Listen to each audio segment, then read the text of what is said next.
Okay, so this is our first test of the Excel Geothermal podcast. My name is Alex. I'm Roy Schar's daughter. And I'm Roy Schar. This is my daughter. What do you do in Excel Geothermal? I'm the owner, CFO, president, problem solver, estimator, all that good stuff. Technician, Yeah, you answer phones, literally jack of all all trades, that right? good stuff. Yeah, Definitely. everything. So, for the people who are listening, why should they listen to this podcast? What makes you an expert, even though you have, all these different things that you do day to day?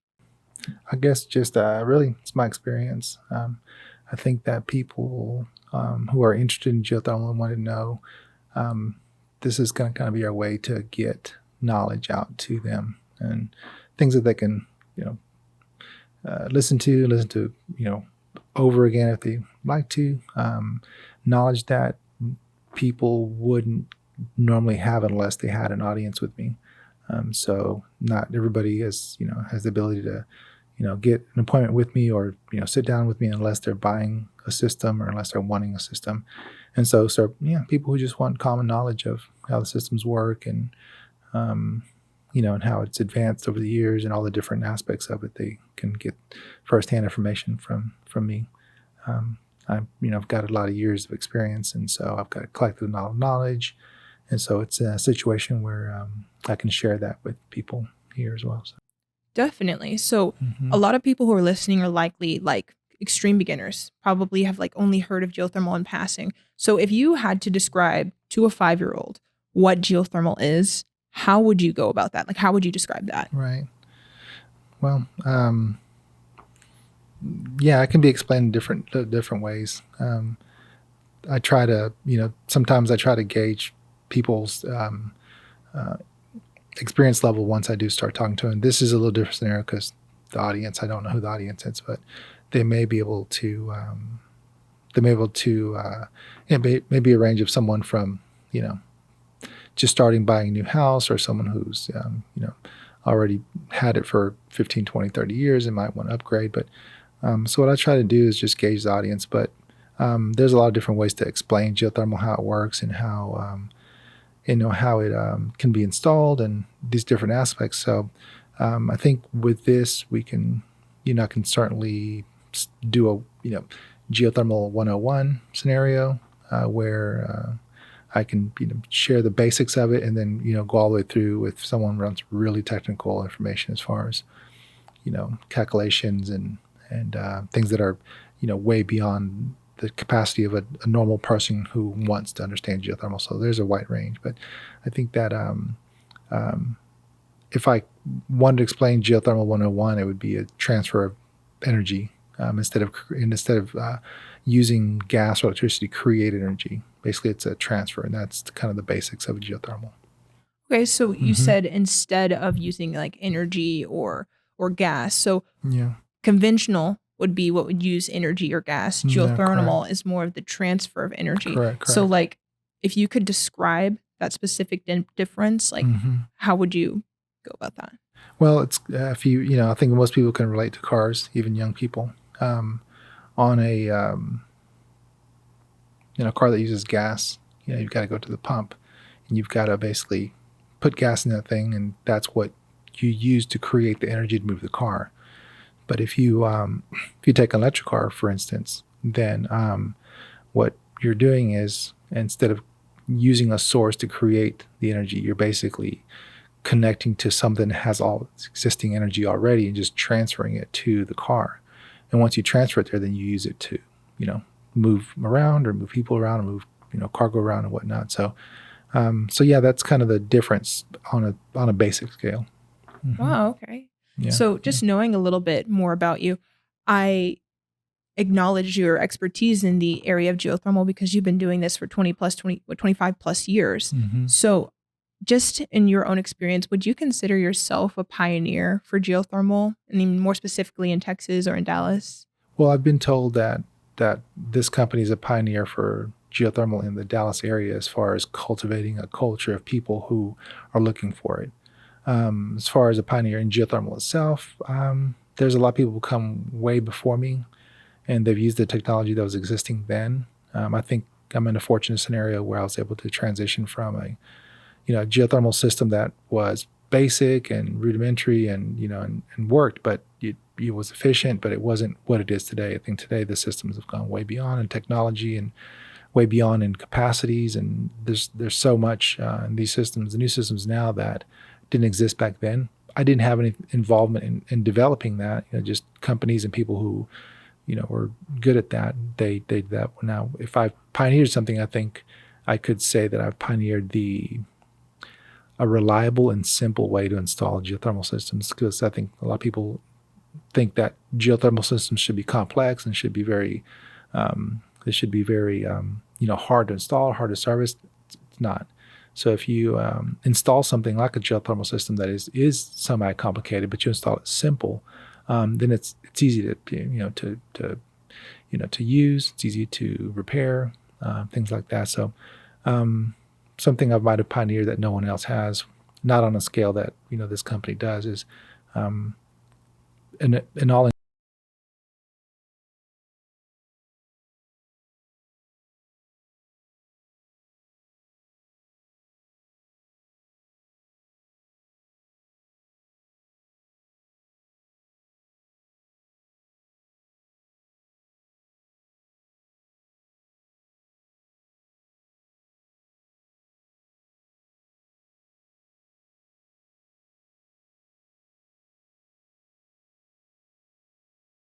Before that, the Indians used some form of it because when they would kill a bison or something to store their meat, they wouldn't leave it out. Basically, they would dig a hole in the ground, and they would put it in the ground, and that cool temperature from the ground would help to sustain the life of that food. So that's there's been many ways that geothermal or some form of geothermal has been used, but it's developed to where we are today. So. Wow. So you basically explained that even before America was America, Native Americans were Native Americans were using sources of geothermal energy. It was a patent in 1905. And then here we are today. It's still not really mass adopted. Why do you think that is? Well, I think just like anything else that in this, especially in this country, and I can speak about this because I know, but not the world. Change doesn't come easy. It doesn't come quickly. I like to relate this to what electric cars has been. Electric cars have been around for a long time. Even I think there was an electric car even before the gas car existed.